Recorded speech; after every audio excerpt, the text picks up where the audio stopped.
नमस्कार स्टूडेंट। हमने पिछले क्लास में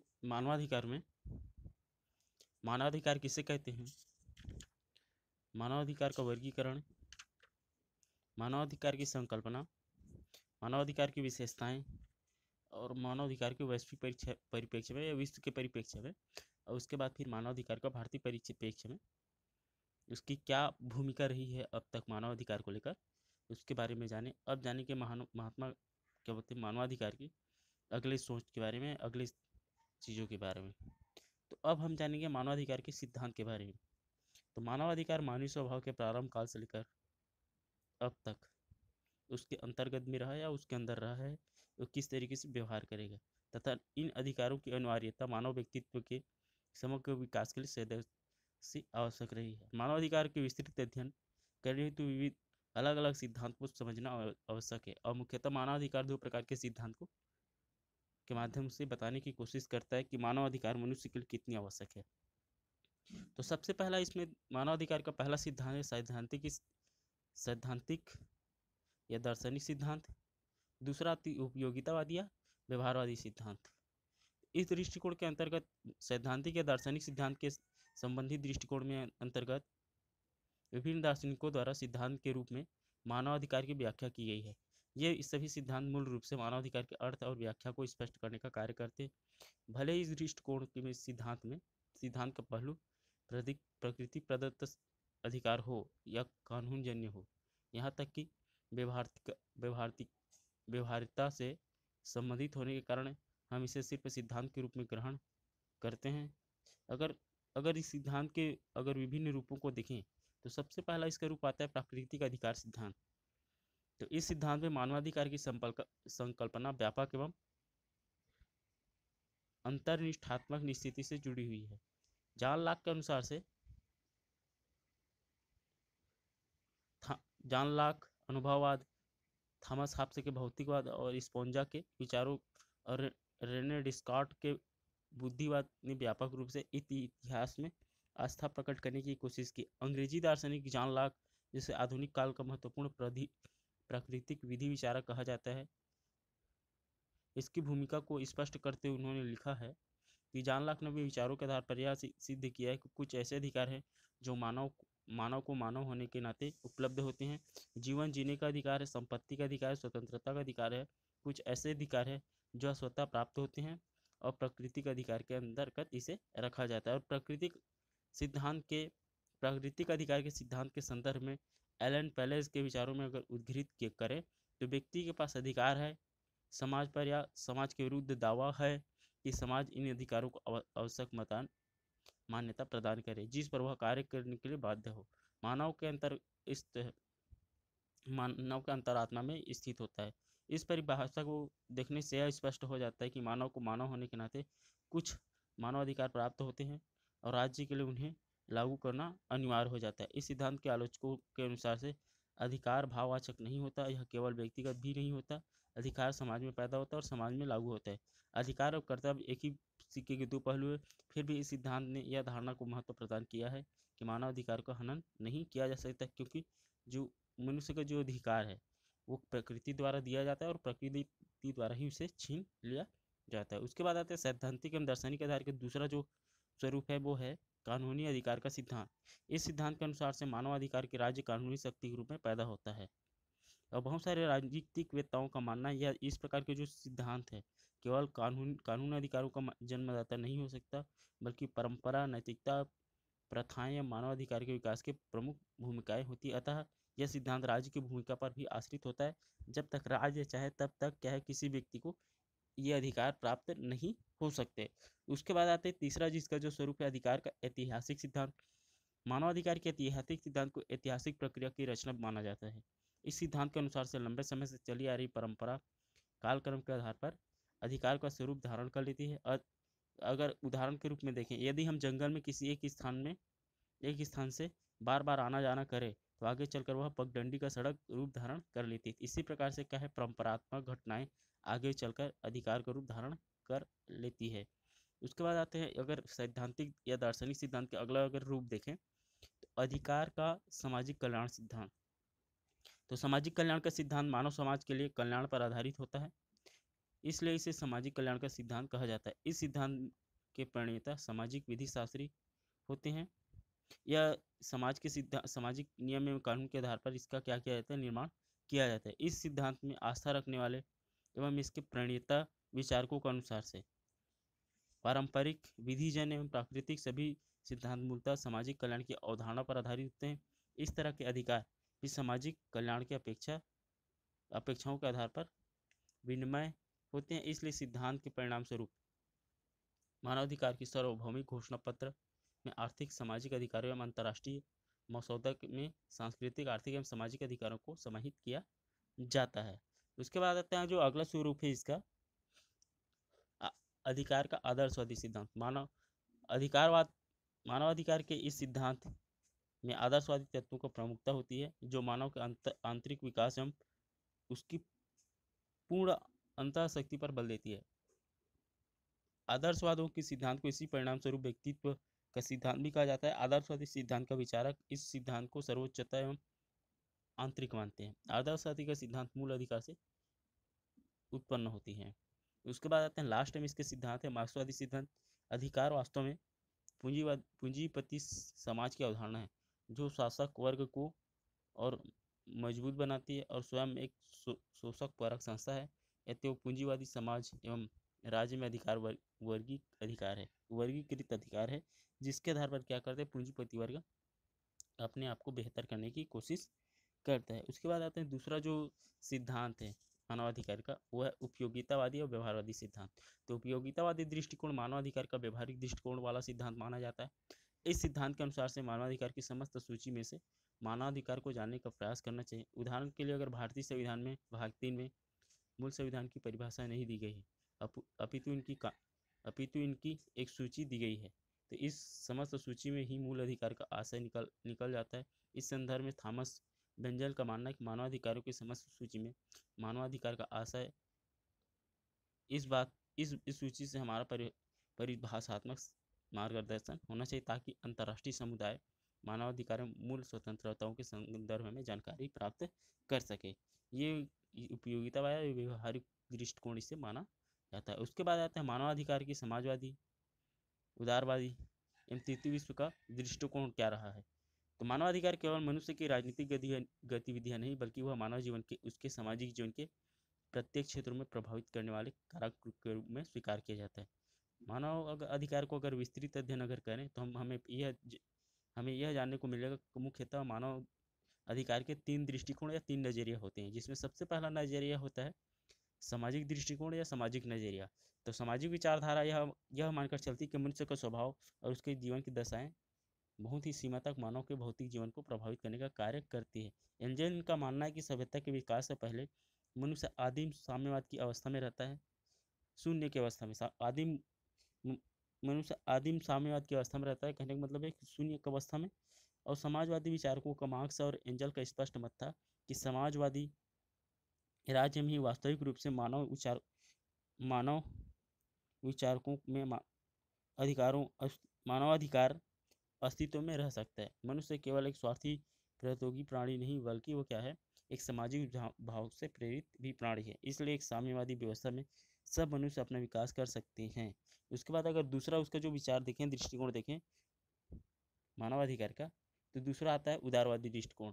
पाश्चात्य उदारवादी विचारकों के अनुसार से व्यक्ति स्वभाव से ही एक निजी एवं स्वायत्त गुणों से ओतप्रोत रहने वाला प्राणी माना जाता है। संपत्ति के अधिकार तथा स्वतंत्रता प्रतियोगिता पर विचार के रूप में लक्षण है। इस व्यवस्था में पूंजीवाद का विकास हुआ और पूंजीवाद व्यवस्था में अन्य परेशानी पैदा हुई। इन सामाजिक एवं आर्थिक समस्याओं को निपटाने के लिए 20वीं शताब्दी में सकारात्मक उदारवादियों ने कल्याणकारी राज्य का दर्शन दिया। अब केवल पुलिस छवि वाला राज्य ही नहीं, बल्कि नागरिकों के लिए विविध सामाजिक आर्थिक कल्याणकारी कार्यों को का जिम्मेदारी निभाने का कार्य करता है। उसके बाद आता है तीसरी विश्व की जो देश है, उसके नजरिए क्या होता है मानवाधिकार के संबंध में। तो तीसरी विश्व के तमाम देश उपनिवेशवाद के चंगुल से स्वतंत्र हुए हैं, इसलिए इन देशों के सामने अपना आर्थिक विकास तथा राष्ट्र निर्माण की जबरदस्त चुनौती है। इसी परिस्थितियों में मानवाधिकार के संबंध में इन देशों में दृष्टिकोण निश्चित हुआ है। और राज्य एवं नागरिकों के मध्य संबंध क्या हो, कौन सा अधिकार नागरिकों को मिलना चाहिए, इन सभी प्रश्नों का समुचित उत्तर खोजना इस क्या है तृतीय विश्व के देशों की क्या हो गई, चुनौती के रूप में उभर कर आई है। उसके बाद आते हैं, ये तो हो गई उसके दृष्टिकोण, नजरिया क्या होता है। उसके बाद आते हैं मानवाधिकार की आवश्यकता क्यों है। तो मानवाधिकार प्रकृति द्वारा प्रदत्त अधिकार है। इसके लिए समय पर परिस्थिति में परिवर्तन होने भी अधिकारों के स्वरूप में विशेष परिवर्तन नहीं होता। मानवाधिकार को स्वाभाविक अधिकार भी कहा जाता है, अर्थात कुछ अधिकार मानवीय स्वभाव के अंग बन जाते हैं और अधिकारी को व्यक्ति को स्वतंत्रता की गारंटी मिलती है। शोषण और अत्याचार से मुक्ति मिलती है तथा समाज में ऐसे वातावरण का जन्म होता है जिस वातावरण में व्यक्ति अपना व्यक्तित्व का विकास सही तरीके से कर सकता है। अधिकारी अधिकारों के बिना सभ्य समाज की कल्पना हम नहीं कर सकते। इसलिए हमें कौन कौन से ऐसे कारण हैं जिसके कारण से मानवाधिकार की आवश्यकता पड़ती है, उसके बारे में जानेंगे। तो सबसे पहले आवश्यकता ये इसलिए पड़ती है क्योंकि व्यक्ति के भौतिक, आध्यात्मिक एवं नैतिक विकास के लिए अधिकारों की आवश्यकता होती है। अगर ये सभी अधिकार उनको नहीं मिलते हैं तो उनका व्यक्तित्व का गुणों का विकास सही तरीके से नहीं हो पाता। इसलिए हमें मानवाधिकार की आवश्यकता पड़ती है। दूसरा आवश्यकता इसलिए पड़ती है क्योंकि प्राकृतिक अधिकारों से मानवाधिकार की व्यवस्था उत्पन्न होती है। इसलिए मानवाधिकार नैतिकता पर आधारित है और उसका उल्लंघन प्रकृति एवं समस्त मनुष्य जाति की विरुद्ध किया गया अपराध माना जाता है। इसलिए इस अपराध से बचाने के लिए भी मानवाधिकारों की आवश्यकता होती है। उसके साथ साथ मानव अधिकार वर्ग शासक वर्ग की सत्ता पर नियंत्रण रखते हैं। फलस्वरूप शासक वर्ग मनमाने तरीके से शासन नहीं कर पाए, इसलिए भी क्या है, मानव अधिकार की आवश्यकता पड़ती है। अगला आवश्यकता का कारण ये है कि मानवाधिकार व्यक्ति की स्वतंत्रता पर भी नियंत्रण रखता है। फलस्वरूप व्यक्ति स्वतंत्रता और राजनीतिक एवं सामाजिक सत्ता के बीच उत्पन्न संतुलन बनाए रखना एवं स्वेच्छाचारिता, अन्याय, अत्याचार और अराजकता पर नियंत्रण रखने का कार्य भी करता है। उसके बाद अगर मानवाधिकार की जो बहुसंख्यक वर्ग है, बहुसंख्यक वर्ग पर तानाशाही पर रोक लगाने का या अल्पसंख्यक वर्ग के हितों की रक्षा करने का भी कार्य करती है। उसके साथ साथ समाज में कमजोर एवं पिछड़े वर्ग के समुदायों के विकास को अवसर मिल सके तथा समाज में कोई भी वर्ग मानवीय अधिकारों को मूलभूत स्वतंत्रता से वंचित न रहे, इसके लिए मानवाधिकार की रक्षा की व्यवस्था जरूरी है। उसके साथ साथ मानवाधिकार व्यक्ति के हितों का समाज के हितों का उचित तालमेल स्थापित कर सके, इसलिए विषमता पर आधारित समाज में मानवाधिकार महत्वपूर्ण बन जाते हैं। उसके बाद आते हैं, अगला जो आवश्यकता है, अन्य प्राणियों से मनुष्य की अलग पहचान है। श्रेष्ठता बनाए रखने के लिए भी उसकी मानवाधिकार की आवश्यकता है। उसके साथ साथ मानवाधिकार समानता के सिद्धांत पर आधारित होते हैं, इसलिए मनुष्य द्वारा निर्मित विशेषाधिकार भेदभाव तथा असमानता समाप्त करना और समानता पर आधारित समाज की रचना करना मानवाधिकार के मानवाधिकार के मुख्य कार्य माना जाता है, ताकि उसकी रक्षा करना आवश्यक हो सके। उसके साथ साथ है, मानवाधिकार का महत्व स्वयं सिद्ध है। राजनीतिक प्रेरणा व आर्थिक सुरक्षा के लिए उसका उपयोग किया जा सकता है, इसलिए उसकी रक्षा करना आवश्यक हो जाता है। ये तो हो गया मानवाधिकार की आवश्यकता क्यों पड़ती है। उसके साथ साथ बहुत सारे ऐसे कारण हैं जिसके कारण से मनुष्य मानवाधिकार की आवश्यकता पड़ती है। मगर जो मानवाधिकार का सार्वभौमिक सार्वत्रिक घोषणा पत्र है या विश्व शांति के लिए उसका महत्व है, वो क्या है। तो द्वितीय विश्व में हुई अपरिमित मनुष्य हानि और भयावह दुष्परिणामों के फलस्वरूप मानवाधिकार की रक्षा के लिए किसी विश्वव्यापी संगठन की आवश्यकता महसूस करने लगे। इस दिशा में महत्वपूर्ण देशों के नेताओं द्वारा प्रयास किए गए। इन प्रयासों में संयुक्त राष्ट्र संघ ने जन्म दिया। संयुक्त राष्ट्र के घोषणा पत्र में मानवीय सम्मान एवं प्रतिष्ठा को जतन एवं महिला पुरुष के समान अधिकार प्रदान करने के लिए, जो मानवाधिकार की दृष्टि के अंतर्गत महत्वपूर्ण माना जाता था, विश्व शांति हेतु यह तय किया गया कि मानवाधिकार की रक्षा करना जरूरी है। और संयुक्त राष्ट्र संघ द्वारा निर्मित 1945 के सम्मेलन में उपस्थित प्रतिनिधियों द्वारा एक मांग की गई कि मानवाधिकार के संबंधित विस्तृत घोषणा की जानी चाहिए और उसके रक्षा के लिए उचित व्यवस्था की जानी चाहिए। इस मांग के फलस्वरूप संयुक्त राष्ट्र के चार्टर में मानवाधिकार का उल्लेख किया गया, जिसमें सबसे पहला चार्टर की प्रस्तावना में संयुक्त राष्ट्र के चार्टर की प्रस्तावना में मौलिक अधिकार, मानवीय व्यक्तित्व का सम्मान तथा महिला पुरुषों के समान अधिकारों के प्रति विश्वास व्यक्त किया गया था। दूसरा, अनुच्छेद 1 के अनुसार से मानवाधिकार के प्रति सम्मान की भावना को बढ़ावा देना तथा जन्म, जाति, धर्म, भाषा, लिंग आदि के द्वारा किसी भी प्रकार का भेद नहीं करना मूलभूत अधिकारों में वृद्धि के लिए प्रोत्साहन देने की व्यवस्था की गई थी। उसके बाद अनुच्छेद 13 के अनुसार से प्रत्येक मनुष्य मानवाधिकार तथा मूलभूत स्वतंत्रताओं का प्रयोग कर सके, इस प्रकार की व्यवस्था महासभा द्वारा की जानी चाहिए। उसके साथ साथ चौथी जो स्वरूप है, चौथा महत्व ये है कि मानवाधिकार तथा मूलभूत स्वतंत्रताओं को बढ़ावा देने के लिए सदस्य राष्ट्रों के सहयोग देने की अपील की।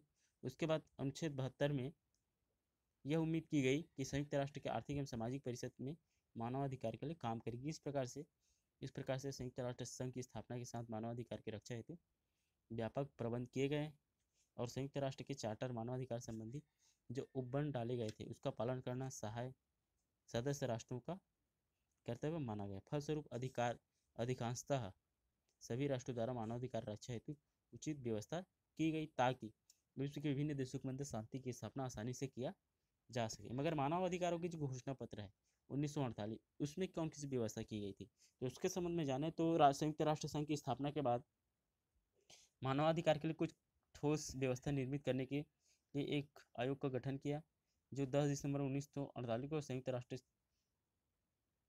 राष्ट्र संघ की महासभा ने मानवाधिकार की जो मसौदा है को अपनी स्वीकृति प्रदान करने के पश्चात मानवाधिकार की सार्वभौमिक घोषणा पत्र के रूप में प्रकाशित करने का काम किया। 10 दिसंबर 1948 को घोषणा पत्र स्वीकृत किया गया और इसके लिए 10 दिसंबर को मानवाधिकार के दिवस रूप में मनाया जाता है ताकि सभी लोग इसके बारे में सही तरीके से जान परख सके।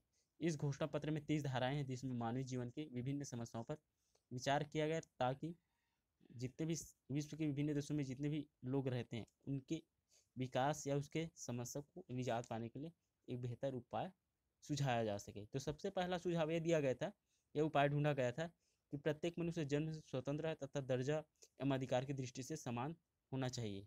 सभी देशों को इस चीज़ों का पालन करना चाहिए तथा प्रत्येक व्यक्ति को अपने अधिकार तथा स्वतंत्रताओं का उपयोग करने का पूरा अधिकार है और जाति, धर्म, भाषा, नस्ल, जन्म स्थान आदि के कारण से किसी भी व्यक्ति को किसी प्रकार का किसी भी अधिकार से वंचित नहीं किया जाना चाहिए।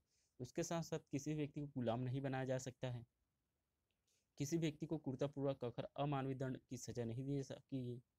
कानून के समक्ष सभी व्यक्ति समान होंगे और किसी भी व्यक्ति को कानून की सुरक्षा से वंचित नहीं रखा जा सकता।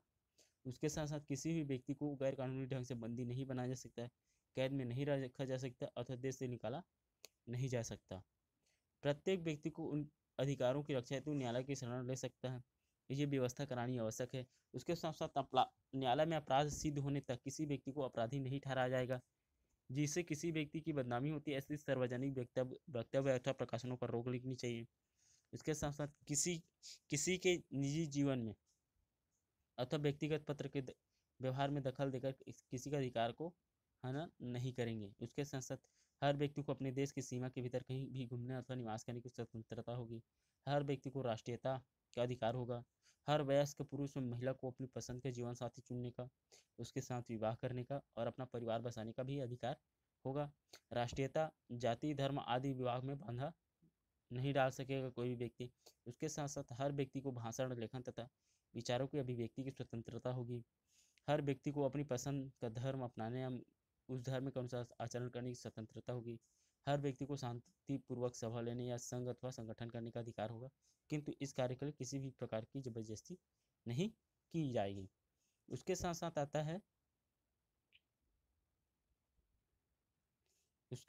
है हर व्यक्ति को शासन के कार्यों में हिस्सा लेने का अधिकार होगा और अपनी योग्यता के अनुसार से शासन या प्रशासन में उचित स्थान प्राप्त करने का अधिकार भी उसे प्रदान किया गया है।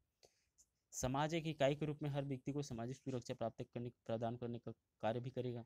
उसके साथ साथ हर व्यक्ति को उस काम के बदले उचित पारिश्रमिक पाने का, आजीविका के लिए कोई भी व्यवसाय चुनने का अधिकार होगा। जैसे एक काम के लिए सभी को बिना किसी भेदभाव के समान वेतन दिया जाएगा। उसके बाद आता है हर व्यक्ति को शिक्षा का समान अधिकार होगा। व्यक्तित्व विकास करने के लिए मानवीय और मूल भी स्वतंत्रता की रक्षा करने शिक्षा का मुख्य उद्देश्य होगा। उसके साथ साथ ये तो हो गई मानवाधिकार की कुछ 20 धाराएं बताई गई हैं जिसके आधार पर क्या है मानव की अधिकारों की रक्षा की जा सके। उसके साथ साथ मानवाधिकार की घोषणा पत्र में कुछ आपत्तियां भी उठाई गई हैं, लेकिन आलोचकों द्वारा घोषणा पत्र पर निम्नलिखित भी दर्शाती हैं। पहला आलोचना ये की जाती है कि घोषणा पत्र पर कुछ नैतिक मूल्यों की स्थापना करता है, किंतु उसे लागू करने की कोई व्यवस्था नहीं की गई है। दूसरा, घोषणा पत्र पर शर्तों को भंग करने वाले राष्ट्रों को दंड देने की कोई व्यवस्था नहीं है। तीसरा, घोषणा पत्र के लिए किसी प्रकार की अंतर्राष्ट्रीय संधि नहीं की गई है। उसके साथ साथ सदस्य राष्ट्र द्वारा घोषणा पत्र का पालन किया जा रहा है या तो नहीं, इसकी निगरानी कोई व्यवस्था नहीं की गई। घोषणा पत्र के पीछे कानूनी अनुशक्ति का अभाव है। घोषणा पत्र कोरे आदर्शों पर आधारित है और प्रयोगशीलता एवं व्यवहारिकता पर विचार हमें नहीं दिया गया है। घोषणा पत्र में दास तथा प्रथा का विरोध किया गया है, किंतु बेगार जैसी समस्या पर अनदेखी की गई है। घोषणा पत्र में दर्शाई गई सभी समस्त कमियों के बावजूद घोषणा पत्र एक मूल्य महत्व है। और पामर और पानकिस लिखते इसके संबंध में लिखते हैं कि प्रस्तुत घोषणा पत्र केवल आदर्शों को प्रतिपादित करता है, यह कानूनी तौर पर बंधनकारी समझौता नहीं है।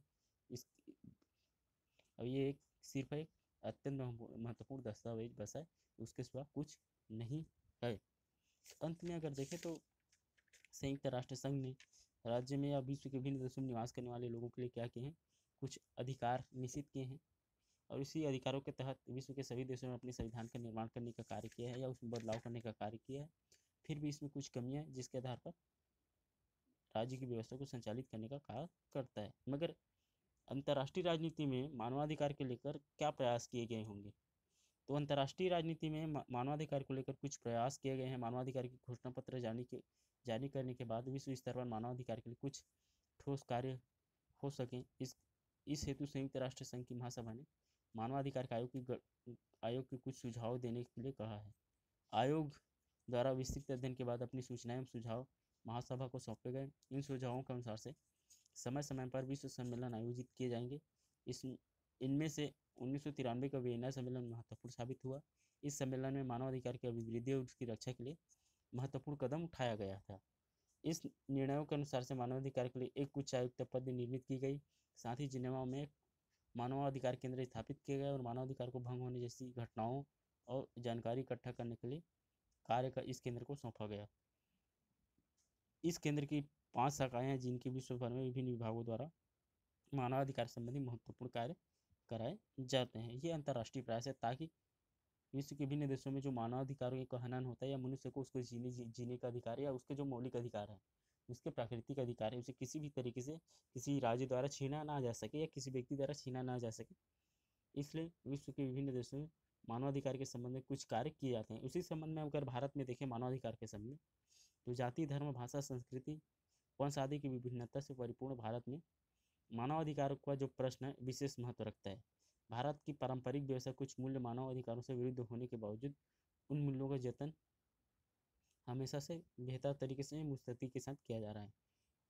अब इसका परिणाम ये निकला कि बहुत बड़ी मात्रा में जो सामान्य लोग अपनी कुछ समुदाय का अपेक्षा भरी जीवन को बिताने पर मजबूर है। गरीबी और बेरोजगारी की समस्या के चलते जनसंख्या का बहुत बड़ा हिस्सा अभावों का जीवन जी रहा है। ऐसे लोगों के लिए मानवाधिकारों का कोई अर्थ नहीं है।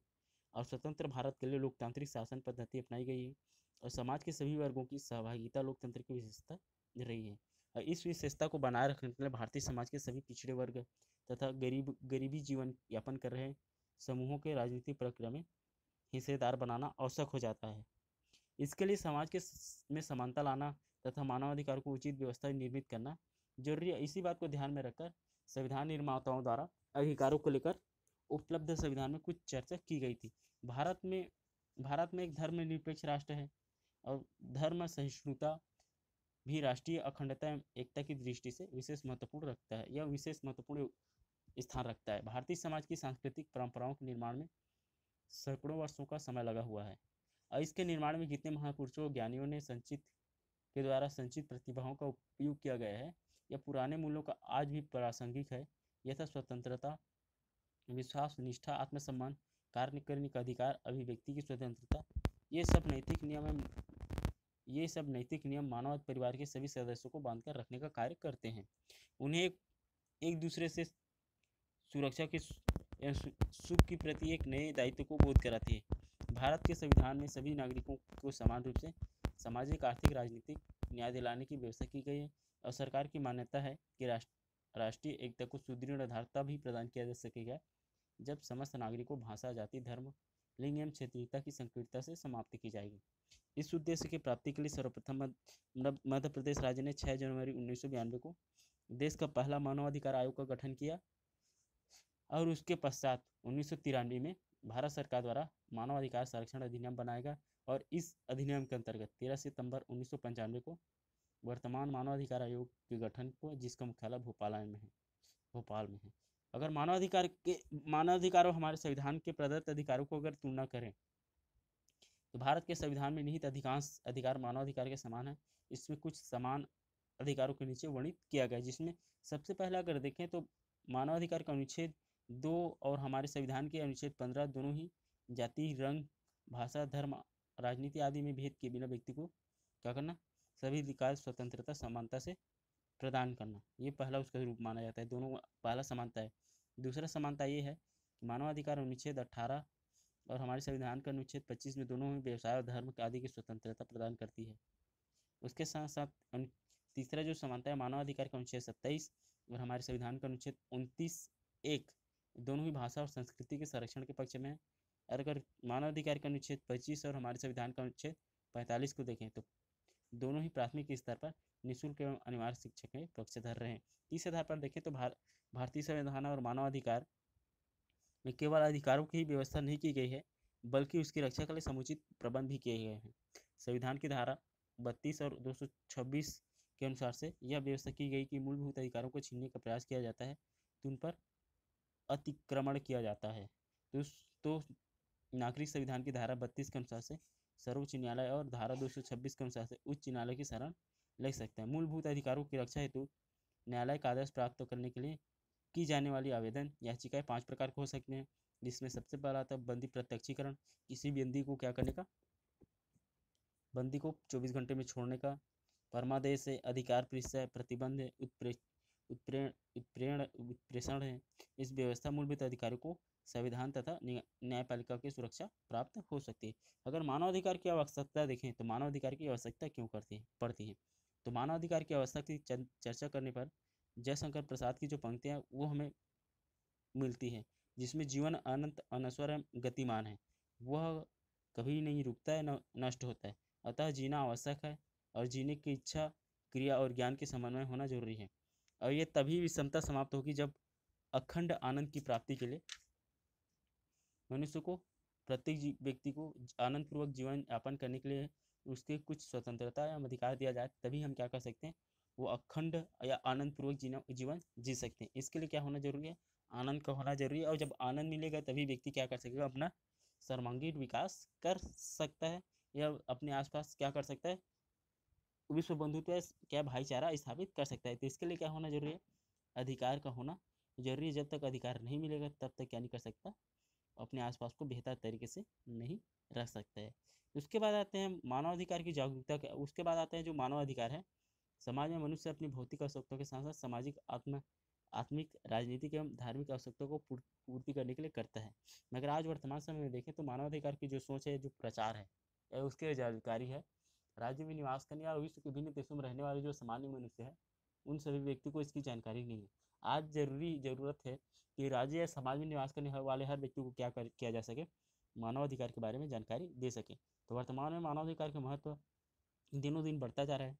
इसके विपरीत आधुनिक युग, वैज्ञानिक युग होने के कारण औद्योगिक विकास एवं उन्नति के साथ साथ मानवीय मूल्यों का लगातार पतन होता जा रहा है। दूरसंचार के साधनों का विकास के साथ पड़ोसी राष्ट्र समीप आते जा रहे हैं, जिसके कारण से परस्पर आक्रमण, हिंसा, आतंकवाद, हथियार की होड़, साम्राज्यवाद की विस्तार की कामना